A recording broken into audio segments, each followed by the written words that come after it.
ಚೆನ್ನ ಮಸಾಲ ಹೇಗೆ ಮಾಡೋದು ಅಂತ ನೋಡ್ಕೊಂಡು ನೆನೆಸಿರೋ ಕಾಳನ್ನೆಲ್ಲ ಕುಕ್ಕರ್ಗೆ ಹಾಕೊಂಡಿದ್ದೀನಿ. ಈಗ ಒಂದು ಬ್ಯಾಂಬೂ ಟಿಶ್ಯೂ ತೊಗೊಂಡು ಅದಕ್ಕೆ 1 ಸ್ಪೂನಷ್ಟು ಟೀ ಪೌಡರ್, ಹೋಲ್ ಗರಂ ಮಸಾಲನ ಹಾಕ್ಕೊಂಡು ಇದನ್ನು ಕುಕ್ಕರ್ಗೆ ಹಾಕೊಂಡು ಒಂದು 3 ವಿಸಿಲ್ ಕೂಗಿಸ್ಕೋಬೇಕು. ಟೊಮೊಟೊ ಕೂಡ ಪ್ಯೂರಿ ಮಾಡಿ ಇಟ್ಕೊಂಡಿದ್ದೀನಿ.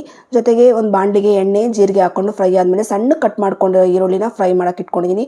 ಕುಕ್ಕರ್ ತಣ್ಣಗಾಗಿದೆ. ಈಗ ಇದನ್ನು ಕಾಳನ್ನೆಲ್ಲ ಡಿವೈಡ್ ಮಾಡ್ಕೊಂಡು ಒಂದು ಅರ್ಧ ಭಾಗದಷ್ಟು ಸ್ಮ್ಯಾಶ್ ಮಾಡಿ ಇಟ್ಕೋಬೇಕು. ನೋಡಿ, ಈರುಳ್ಳಿ ಕೂಡ ಚೆನ್ನಾಗಿ ಫ್ರೈ ಆಗಿದೆ. ಈಗ ಟೊಮೊಟೊ ಪ್ಯೂರಿನ ಹಾಕೊಂಡು ಎಲ್ಲನೂ ಕೂಡ ಒಂದು 2 ನಿಮಿಷ ಚೆನ್ನಾಗಿ ಫ್ರೈ ಮಾಡ್ಕೋಬೇಕು.